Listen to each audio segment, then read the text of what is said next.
Time is 7 p.m., December 3rd, 2024. Hereby call this meeting of the Howell Township Council to order. Daniel, will you open the statement, please? This meeting is being held in accordance with Public Law 1975, Chapter 231, Open Public Meetings Act. Adequate notice has been provided in the manner prescribed by law. This agenda is complete to the extent known, and formal action will be taken. I'll begin with a roll call. Councilwoman Fisher? Here. Councilman Gager? Here. Councilwoman O'Donnell? Here. Deputy Mayor Nadell? Here. Mayor Berger is absent this evening. Now, please rise for the Pledge of Allegiance, followed by a moment of silence. Pledge allegiance to the flag of the United States of America, and to the republic for which it stands, one nation, under God, indivisible, with liberty and justice for all.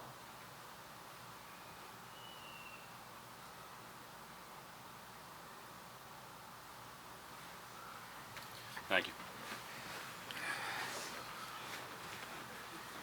Before we begin, I just want to acknowledge Mayor-elect John Leggio joining us on the dais this evening.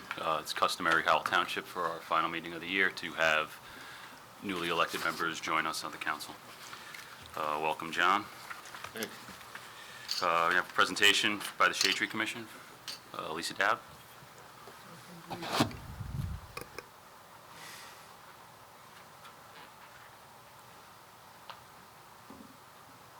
Hi, good evening. Thank you for having me tonight. Appreciate it. So the Shade Tree Commission just wanted to do a yearly recap of the accomplishments that we had in 2024. So, is my clicker? Perfect. Thank you. So we started off the year with our spring seedling giveaway, where we distributed over 1,000 seedlings to the community. We received an Arbor Day Foundation grant, and we also received a Superstorm Sandy recovery grant for bare root seedlings. So we had a great turnout by the community for that event. We also received our Tree City USA certification. It is our 26th year of being a Tree City, and we look forward to applying again next year. Our project at Easy Street continues. We currently have a native plant garden there. We also received a New Jersey Audubon grant for a hummingbird garden, which we installed in the spring, and we are registered as a community wildlife habitat for that location. We've been doing a lot of projects with the Howell schools, so we did do our annual Arbor Day program with the Howell schools. We distributed over 600 seedlings to the third graders, and we distributed a tree to be planted at each of the Howell schools, along with supporting their yearly Arbor Day contest, where we provided shrubs to all the winners of the contest.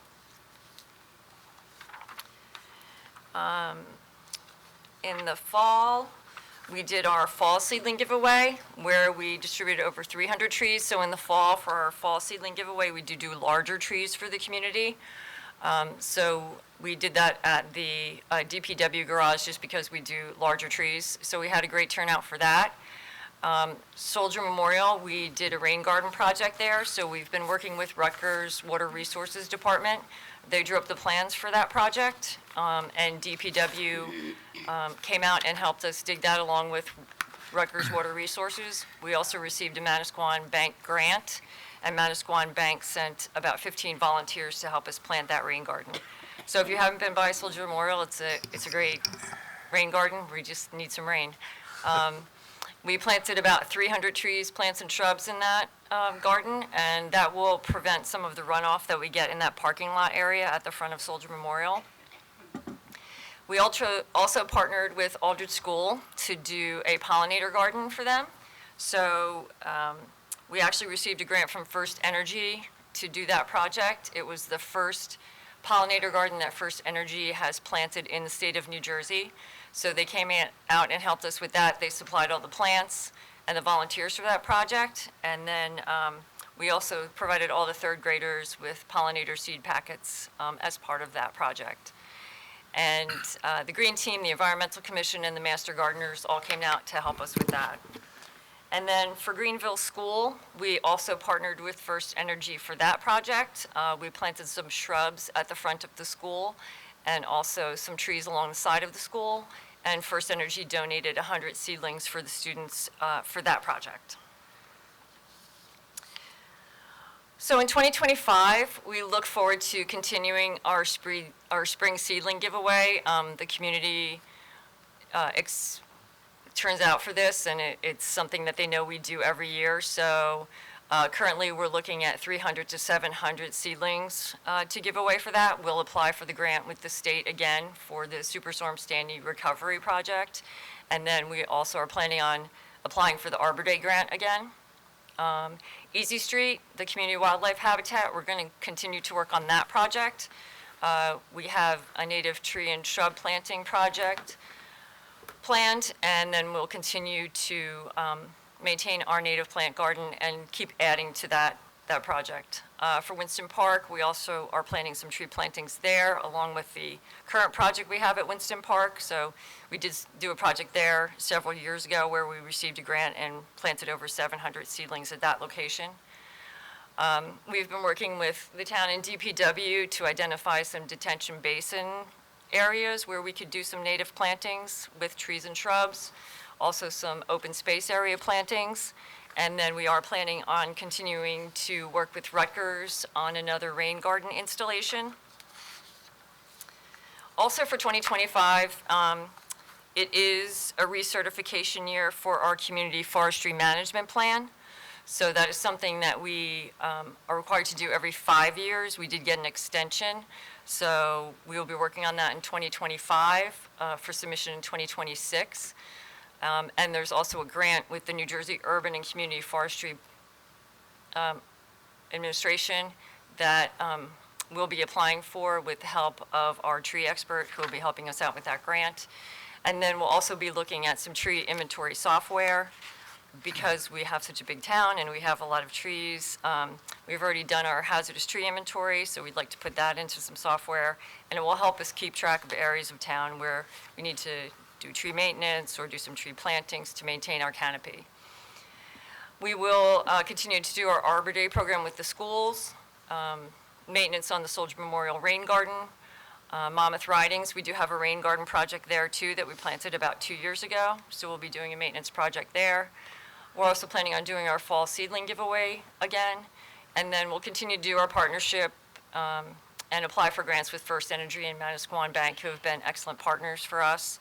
We'll also work with the Howell schools. We've partnered with Middle School South to do their tree fruit forest, which they started. And they also have a 10,000 tree planting project that they're working on. So we continue to partner with them on different projects, along with the other Howell schools that contact us. So are there any questions?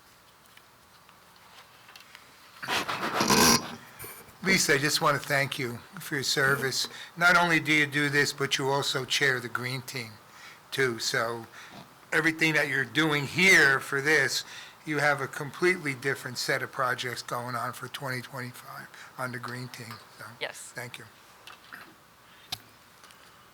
As well as when the two partner up together, I think it just even goes much further than it would otherwise, and your vision on one complements the other area. So we're very fortunate in that respect. Very good to hear and very nice to hear the partnership with First Energy and your other partnerships. I think First Energy is really trying to step up in the communities to do more, and I know if there's a way to squeeze out one extra tree, you're the lady to do it. So we're very happy that you're at the helm. But you have an incredible amount of people around the group, very supportive, everybody's hands-on, and the amount of work that your committees push out is just ridiculous. Lisa, I had a So- question. Some of the things that you talked about are with the schools, is that involving Josh down there too at the school?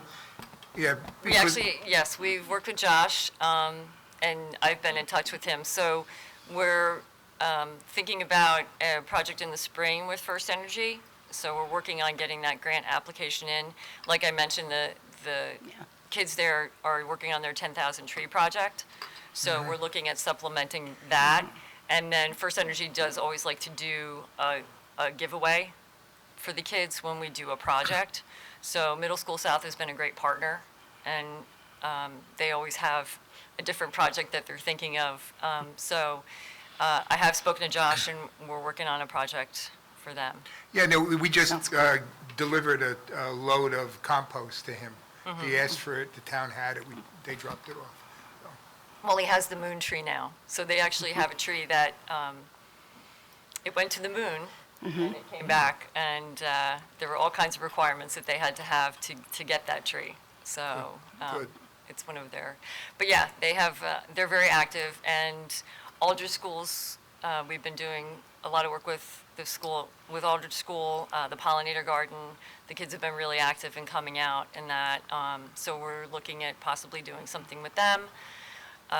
But yeah, the schools are getting more and more involved, and they've been great partners. Manasquan Bank, actually the person who reached out from Manasquan Bank actually lives in Howell and wanted to do a project here, so the timing just worked out where we were doing the rain garden at Soldier Memorial. So we're looking forward to doing more projects like that.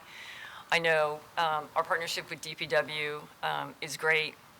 They're great partners, and we want to help them reduce the mowing and look at areas where we can plant, where we can do that and get more trees in our open space areas. So, yes, and I do have to thank all of my committee members on the Shade Tree Commission, the Green Team, and the Environmental Commission. They're great. They come out for all the projects, and we couldn't do it without them.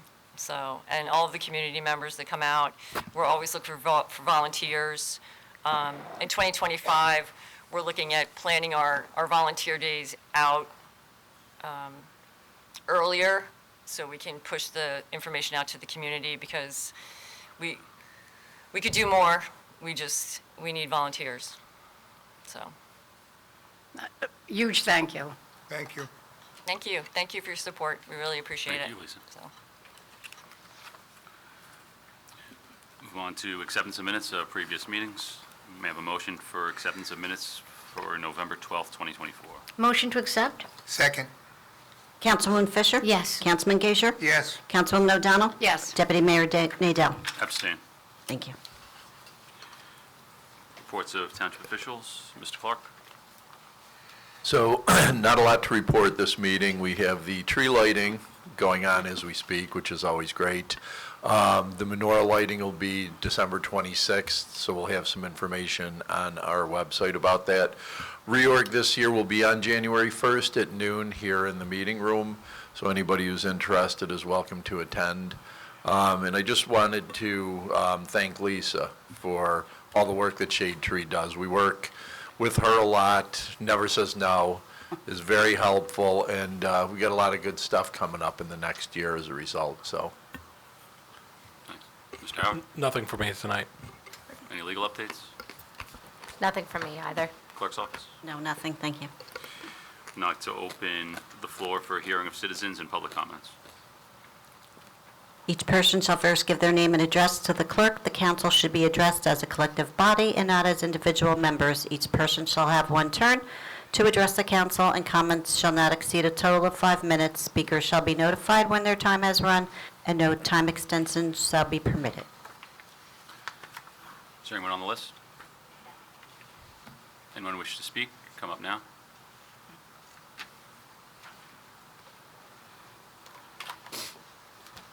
Hello.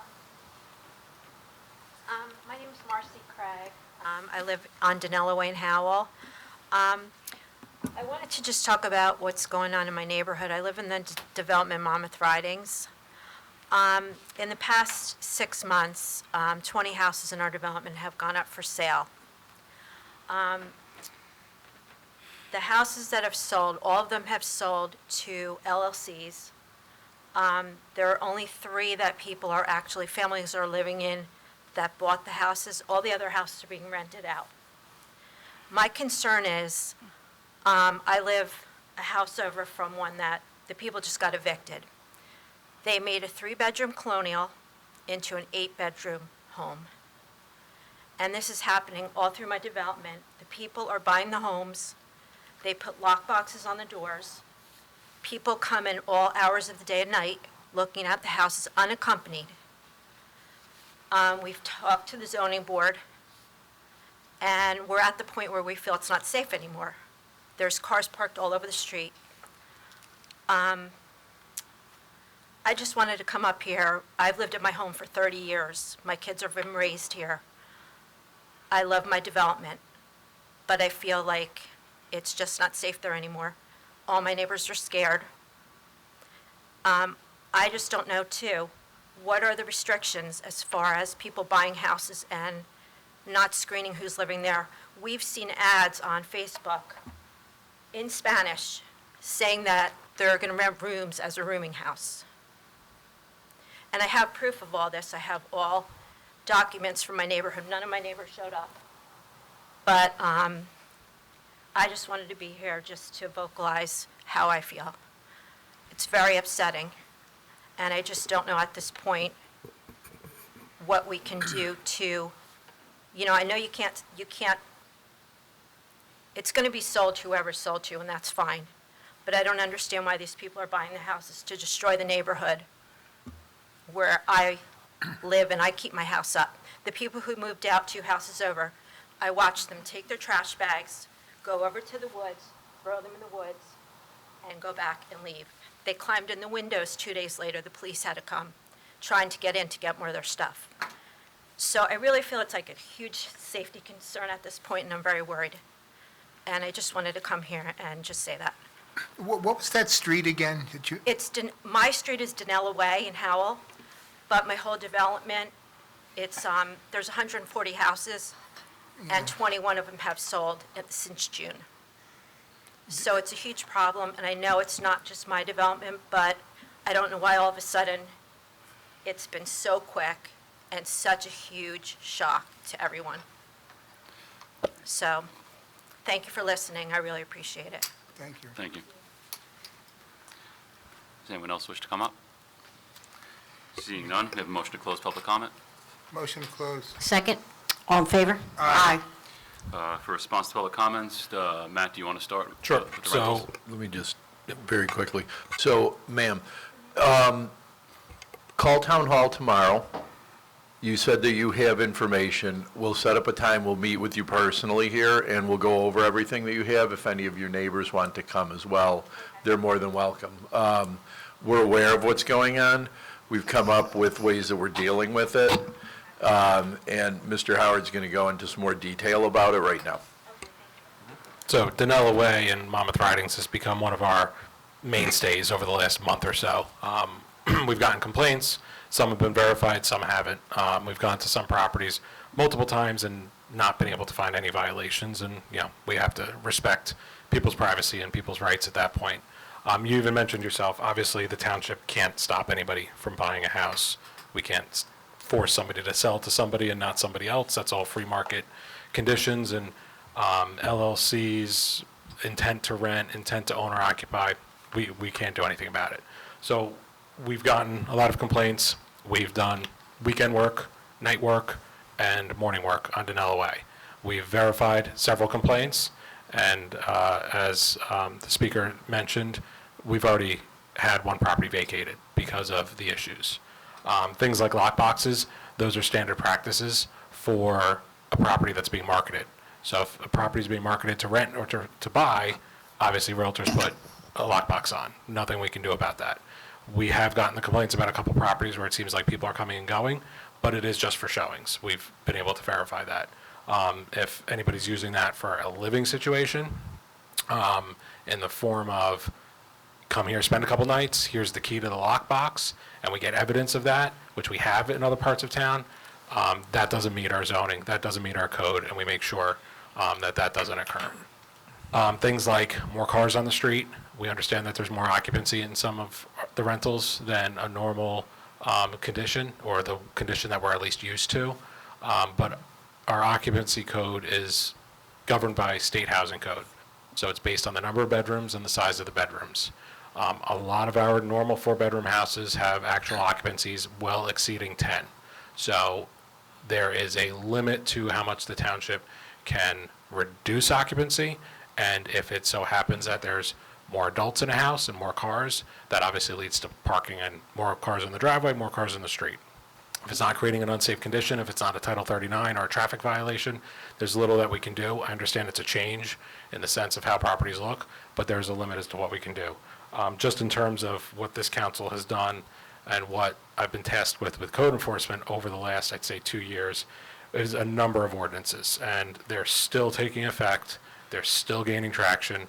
We're still coming up with new ones, but that includes everything from making sure occupancy standards are codified in our law so that we are following state law on that, making sure that we have a very strict revocation policy so that there's repeated violations, if there's several criteria to be met, that we can take away the privileges to rent. I've just this week had 2 hearings on revocations with parties that wanted to be heard and reconsider.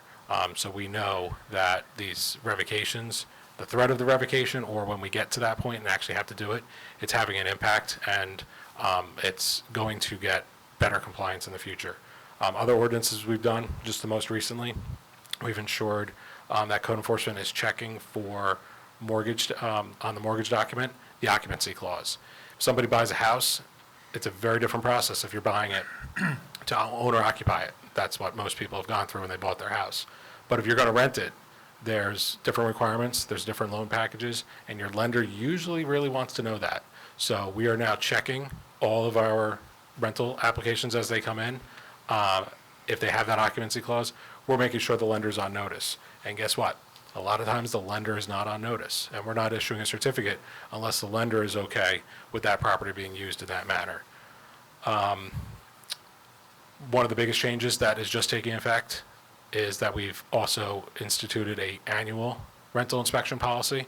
So starting really November into December, we've divided the town up into 12 different groups of properties for inspection, because we're going to tackle them month by month.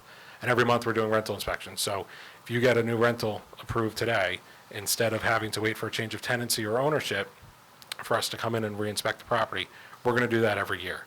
And that's going to make sure that we can see if there's rooms being built, and if we find that, which we have in cases, that's an immediate revocation.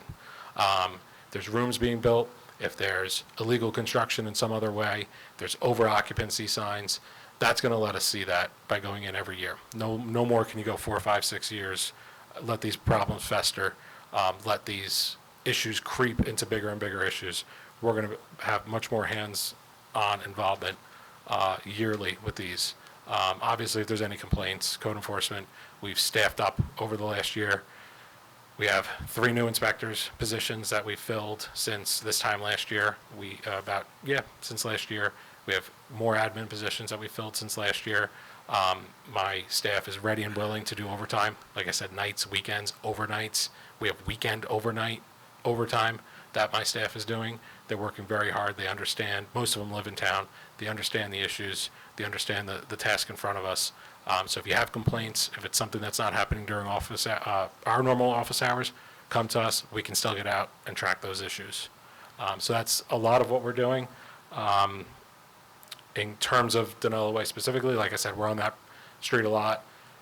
We've gotten multiple complaints, and again, some of them are unfounded, and we're weeding through those, but we never stop. So if there's an issue, send it to us, and we're going to take a look, and we're going to see if we can do anything for it.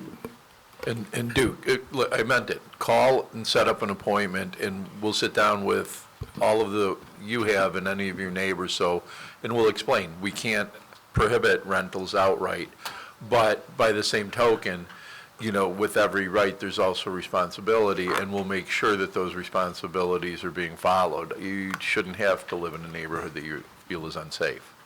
So.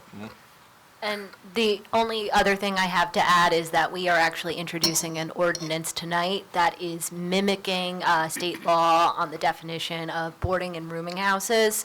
Boarding houses have to be licensed by DCA, so if you have proof of advertisements of something, claiming to be a boarding house and it's not licensed, it's not going to be allowed.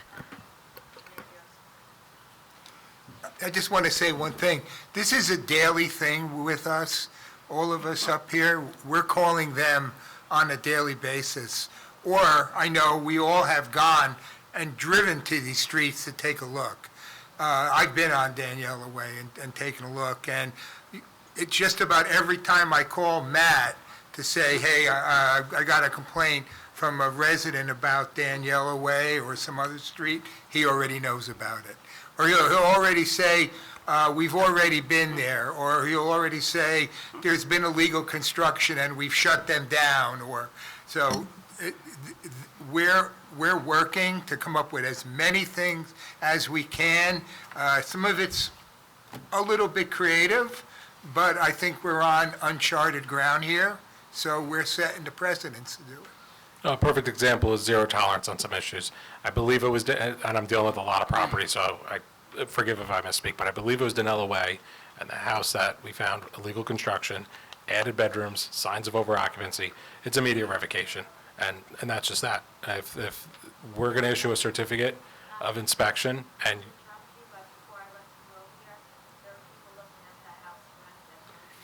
come talk to me after the meeting. But the idea is, if you're going to come and get a certificate of rental and immediately break our ordinance so egregiously, zero tolerance. Get ready to be revoked. And we'll be in county superior court if the occupancy doesn't cease. Yeah, and that's a good point, too. I mean, ultimately, we have more lawyers than you can imagine ready to go and seek injunctions against rentals if we need to go that far. Usually, we get compliance, but if we don't, we have no problem going into court and handling it that way. The hard way works, too. And specifically with Danella Way, one of your neighbors I'm in contact with probably about once a week, filling us in, other council members as well, filling us in on what's going on your block specifically. But this is something that we know about, and we've adopted all the ordinances so far that we can, just to, whatever we're thinking of, just to try to curb this issue and address it. Anything else from council? No, sir. Now move to the consent agenda items. Does anyone wish to vote on any of these separately? May I have a motion for the consent agenda resolutions R24-401 through R24-427? I can make a motion to approve resolutions R24-401 through R24-427. I'll second. Councilwoman Fisher? Yes. Councilman Gager? Yes. Councilwoman O'Donnell? Yes, with a proviso that I would like to absent on R24, 425. Thank you. Deputy Mayor Nadell? Yes. Thank you. The consent resolutions pass. Resolutions to be voted separately. R24-428, providing for the insertion of a special item of revenue in the 2024 budget, 2024 drive sober, get pulled over, year-end crackdown. May I have a motion for this resolution? I'll make a motion for Second. Resolution 24-428. Second. Councilwoman Fisher? Yes. Councilman Gager? Yes. Councilwoman O'Donnell? Yes. Deputy Mayor Nadell? Yes. Thank you. The resolution passes. Resolution 24-429, providing for appropriation transfers in the 2024 municipal budget pursuant to NJSA 40A 4-58. May I have a motion for this resolution? Motion to approve 24429. Second. Councilwoman Fisher? Yes. Councilman Gager? Yes. Councilwoman O'Donnell? Yes. Deputy Mayor Nadell? Yes. Thank you. The resolution passes. Unfinished business, ordinance 24-44, bond ordinance providing for the 2024 road program, appropriating $4 million therefore, and authorizing the issuance of $3.8 million bonds and notes to finance a portion of the cost thereof, authorized in and by the Township of Howell in the County of Monmouth, New Jersey.